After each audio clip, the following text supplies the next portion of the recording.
All right, next we have multiplication. If it's a multiplication problem, we are going to divide the number that is with the variable from both sides. Okay, just a reminder, anytime you see a number next to a letter, that means multiplication. So the opposite of this multiplication problem is to divide.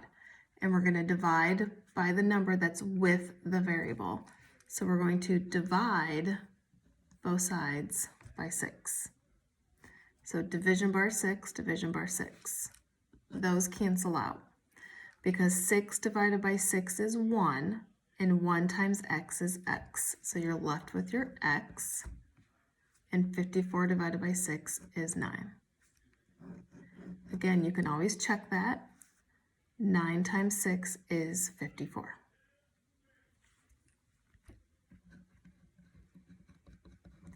Divide both sides by the number that's with the variable. 0 divided by anything is 0.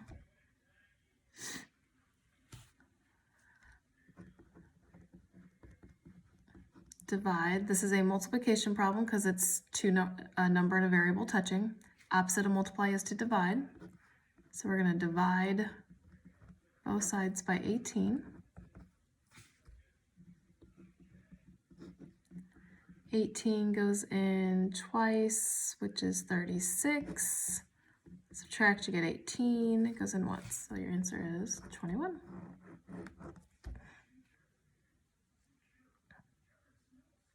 Okay, next. And this is last of one step because it just took us one step to get to the answer. This time we have a division problem. If it's a division problem, we're going to multiply the number that is with the variable from both sides.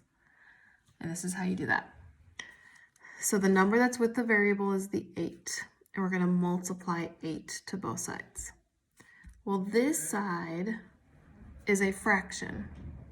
So if we're multiplying a fraction, we have to multiply a fraction.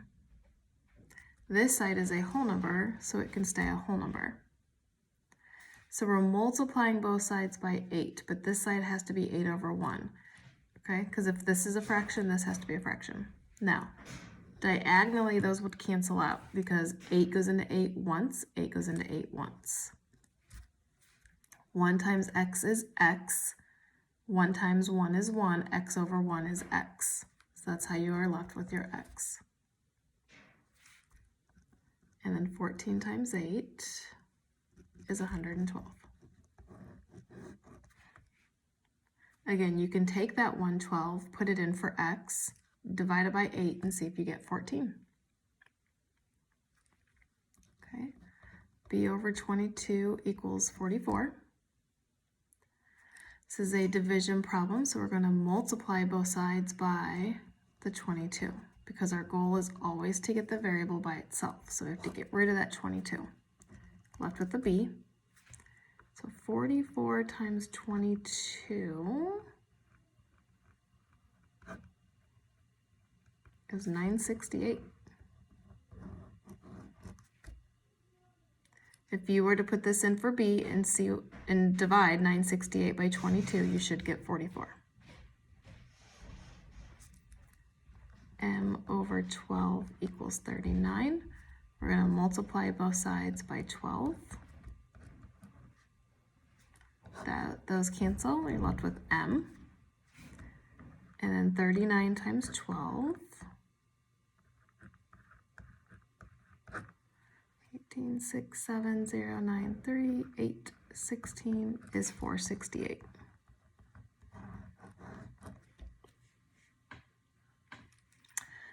And if you put 468 in for m, divided it by 12, you should get 39.